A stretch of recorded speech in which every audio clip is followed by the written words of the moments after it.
Je me présente Dominique Drouet, photographe professionnel. Je vis de la photo et passionné de photo depuis l'âge de 9 ans.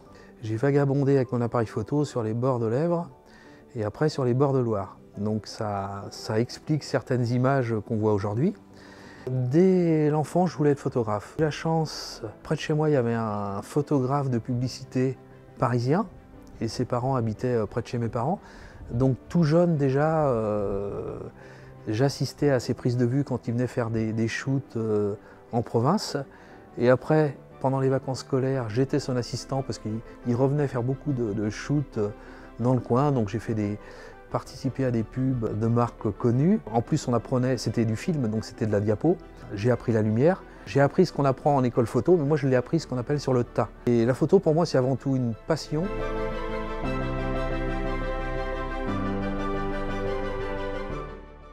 Donc là, vous avez c'était un travail sur la Loire.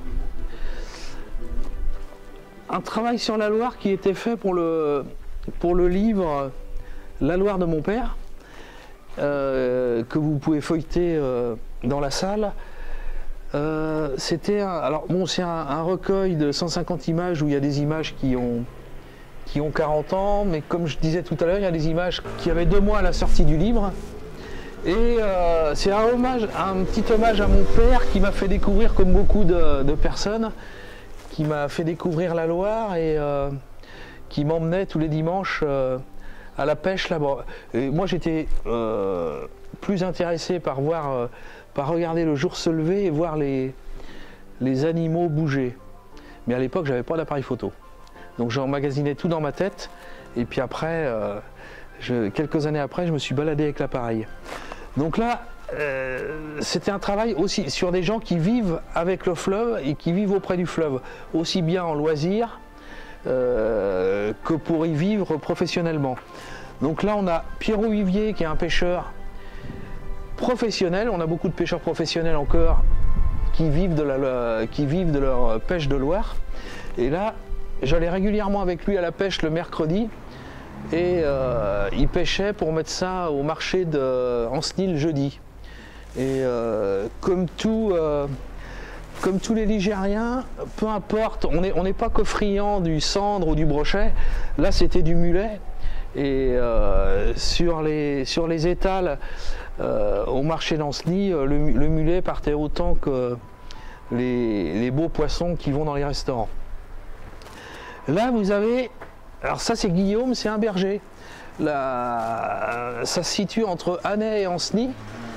Et maintenant la WWF achète le plus possible les îles de Loire qui sont en vente pour éviter l'anarchie et qu'il se passe des choses un petit peu, enfin du n'importe quoi sur les îles.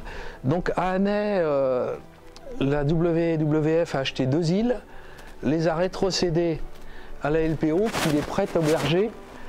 Et il a ses troupeaux dessus. Donc il va tous les jours. Là c'est un bras de la Loire. Il va à pied quand la Loire est basse et il va en bateau quand la Loire est haute. Et vous verrez tout à l'heure, pour passer d'une île à l'autre, il profite de la Loire quant à l'étiage pour la transhumance de son troupeau. Et là on se retrouve avec le pont de Varade. Le pont de Varade qui est juste avant le pont de Saint-Florent-le-Vieil et au milieu, là on voit le début, c'est l'île Batailleuse. Alors la presse nous raconte souvent des blagues parce que quand depuis 2 ans il nous montre la Loire asséchée en montrant cette photo-là avec plus du tout d'eau, mais ça c'est un bras de la Loire. Et on le verra tout à l'heure où c'est juste derrière vous. On est sur l'île, on fait 100 mètres sur l'île Batailleuse et après on prend le pont de Saint-Florent où là c'est le chenal. Donc une fois qu'on a passé le pont que vous avez vu ici, on se retrouve au chenal et là on a le Mont Glaude, la Loire et là on est sur l'île. J'ai fait la photo au téléobjectif du village de pêcheurs de la Meilleraie et entre les deux il y a l'île Batailleuse. J'ai choisi le noir et blanc parce que c'est intemporel et c'était un bon moment, enfin c'était des bons souvenirs Alors je voulais pas être en sépia parce que c'est un petit peu péjoratif et on a une connotation triste. Et le noir et blanc est intemporel et à mon goût un peu plus esthétique. La Loire s'est fait... il y a beaucoup de ce qu'on appelle des prairies alluviales. Les prairies alluviales, qu'est-ce que c'est? C'est des prairies qui sont souvent sous l'eau quand la Loire monte. Donc ici, c'est une prairie alluviale qui se situe sur l'Alvet entre Saint-Florent-le-Vieil et Montjean. C'est pas loin de l'île Bijard, c'est une ferme qui est sur tertre et qui est rarement inondée parce qu'elle est sur tertre, c'est fait exprès. Mais par contre, on a de jolies choses en graphisme quand l'eau est près de la ferme qui va se situer ici. Et là, pour l'anecdote, c'est une photo que j'avais pensée il y a 10 ans, mais j'avais jamais toutes les conditions parce que pour faire une photo comme ça, je voulais des nuages, donc il faut des nuages. Je voulais pas de feuilles dans les frênes parce que je voulais avoir la texture. Je voulais de l'eau, il n'y en a pas toujours. Et je voulais pas de vent pour avoir des reflets. Donc il faut avoir tous les éléments pour faire la photo. Non, il n'y a pas de givre. C'est le... Non, ici il n'y avait pas de givre. C'était un léger contre-jour qui fait l'aspect du givre. La Loire, c'est avant tout le paradis pour les loisirs et la pêche. C'est vrai que autrefois on avait une Loire il y avait beaucoup d'insouciance dans notre vie par rapport à maintenant où c'est complètement la folie. Et autrefois le week-end, on passait beaucoup de gens des Mauges avaient un petit pied à terre ou avaient un bout de champ et allaient à la Loire pour pique-niquer, pour pêcher. Et moi je me rappelle que j'allais souvent pêcher avec mon père et ma mère revenait nous rejoindre pour pique-niquer le dimanche et c'était un rituel. Donc, mais c'était un réel plaisir. Donc là c'est à Chantosso, pris d'en haut de ceux qui connaissent du panorama, où il y a des belles... il y avait ces fameux épis qui sont... C'est une grosse polémique en ce moment parce qu'ils sont en train d'abattre les épis pour redonner un petit peu de...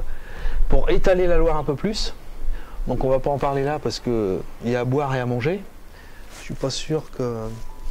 En gros, les ingénieurs ont fait plein de conneries qu'ils essayent de réparer maintenant. Et je crois que c'est un peu trop tard. Mais bon. Alors vous voyez, là on se retrouve avec... là c'est quelqu'un qui habite au Pont de Vallée au début de l'Alvet. Et il se retrouve 4-5 retraités, 4-5 retraités se retrouvent au Pont de Vallée tous les jours pour voir la hauteur de l'eau. Ils aiment bien discuter pour parler de la Loire. Et puis là je l'avais pris parce qu'on voit que sa barque, hélas, il y a longtemps qu'elle n'avait pas vu l'eau. Et son regard me disait, il devait penser, mais quand est-ce que je vais pouvoir retourner dans l'eau, quoi. Et ça c'est un petit peu... bon, on laisse le Marillet sonner. Ou le Mont-Glone. Ça c'est un petit peu mon travail. J'adore photographier les gens et photographier les animaux. Et je trouve qu'on a la même démarche, c'est-à-dire qu'on a une démarche de respect et on appuie sur le déclencheur quand on sait qu'on ne va pas gêner la personne et qu'elle est d'accord. Moi, le Hellfest, j'ai dû avoir un refus sur 1500 photos de personnes, mais la plupart du temps je ne demande pas parce que les gens qui sont là sont contents d'être pris en photo. Et là c'est une personne pareil, là c'était j'avais emmené France Culture, ils faisaient tout un reportage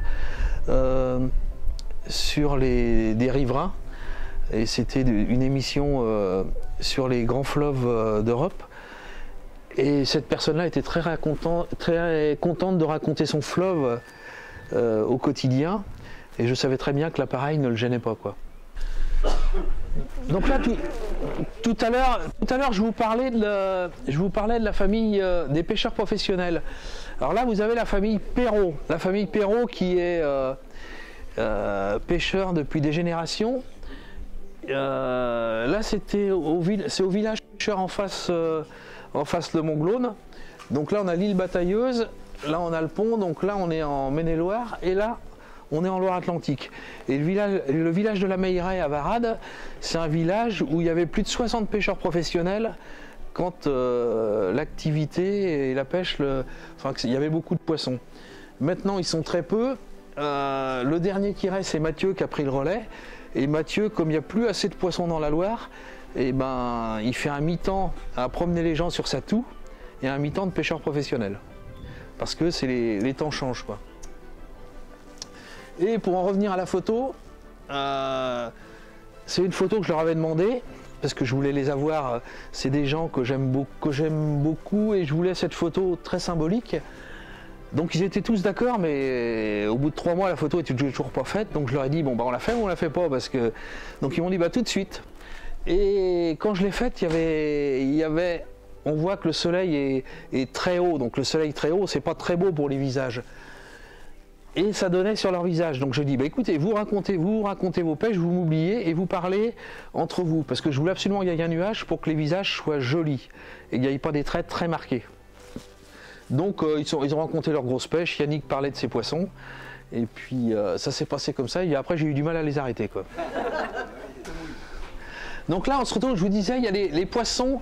La Loire a fait vivre beaucoup de pêcheurs professionnels parce que il y a beaucoup de migrateurs, de poissons migrateurs dans la Loire, le mulet, la lauze, la lamproie, l'anguille. Même si la lamproie et l'anguille, ce que je disais tout à l'heure, ce ne sont pas des poissons, mais c'est des migrateurs. Et les pêcheurs se sont adaptés suivant les mois à des pêches. Donc ils pêchent avec des engins différents suivant le type de poisson. Donc là, on voit Philippe là, qui est pêcheur professionnel.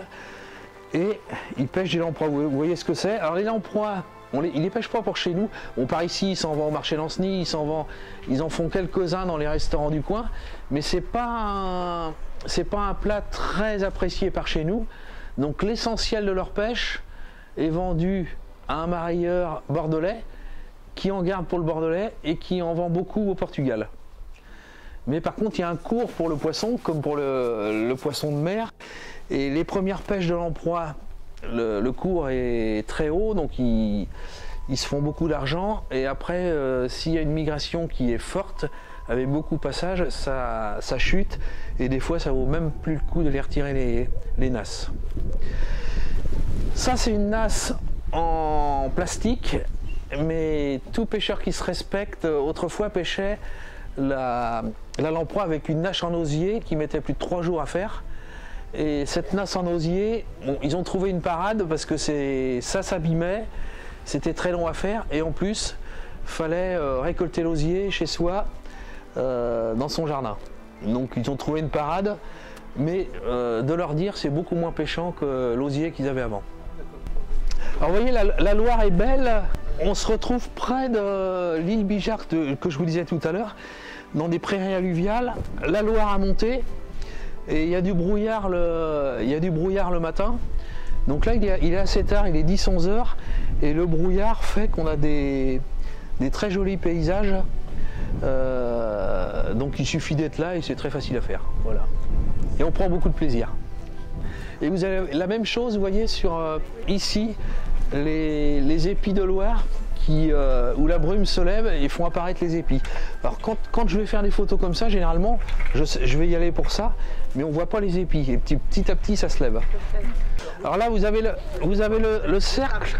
Souvent, il y avait dans les communes nigériennes, alors par chez nous, on a la boule de sable. Un petit peu après, on a la boule de sable et la boule de phare, et puis après, c'est que la boule de phare. C'est des jeux ligériens différents. Et là, vous avez la boule de sable à Saint-Florent-le-Vieil. Donc, pour parler un petit peu de la photo, ce que je vous disais, vous voyez, c'est des gens que j'ai pris. J'avais un reportage à faire sur la boule de sable. Et vous voyez ici, les gens, il y en a pas mal, et il n'y en a aucun qui me regarde. Parce que je suis transparent. C'est-à-dire que quand on fait des photos, à un moment de temps, il faut se faire oublier. Et soit on a une connexion avec la personne, on l'interviewe, elle nous regarde, et puis il y a quelque chose qui se passe entre le photographe et la personne photographiée. Et là, c'est quelque chose qui se voit. Ou alors, le photographe, il est juste là en témoin d'une scène, mais il n'y a aucun regard qui va trahir mon passage dans leur journée. Comme pour cette photo, que vous voyez. Alors la photo de Bévar, qui était une crue printanière en juin 2016. Donc j'avais toujours rêvé, je dis toujours cette anecdote, j'aime beaucoup Jean Diozède. Et Jean Diozède avait fait un gros travail de photo humaniste, surtout sur les paysans des Hautes-Pyrénées. Et il avait une photo qui me plaisait beaucoup, c'était un paysan qui se recueillait dans un cimetière, mais il y avait tellement de neige qu'on ne voyait pas que c'était un cimetière, quoi. Il y avait juste le clocher qui disait, tiens, il doit y avoir quelque chose de religieux dans le coin, quoi. Et je voulais faire quelque chose de similaire sur la Loire.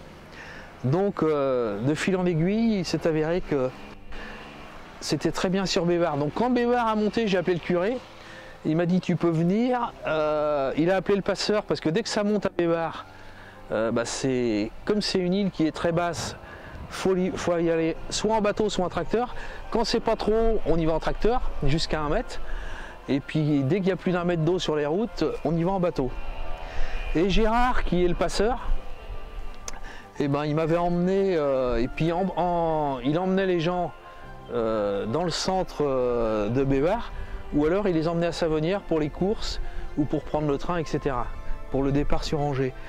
Et quand je suis passé devant, il m'a dit est-ce que j'ai quelque chose à faire au cimetière, je peux arrêter. Donc il allait se recueillir et je lui ai dit ça ne te dérange pas si je fais des photos, donc ça ne l'a pas dérangé. Donc je voulais faire cette photo, mais au début c'était prévu 100 personnes, c'était la cerise sur le gâteau. Puis ça s'est fait. Alors là vous voyez, ça c'est la dernière crue qu'il y a eu à Bévar. Et là on voit, quand je vous disais que c'est une île très basse, mais on a les rues du centre qui sont assez hautes, et on a l'église qui est haute et qui ne sera jamais inondée.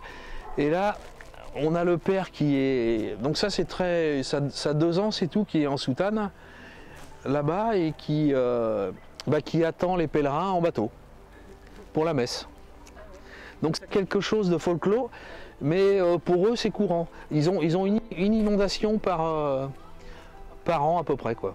Alors ce que je vous disais tout à l'heure, vous voyez le berger, mon copain berger, il se sert, quand il a besoin d'emmener ses troupeaux d'une île à l'autre, il va surtout pas s'embêter à passer dans les prairies, dans les bois, etc. des îles. Il fait venir son troupeau dans un bras qui est à sec.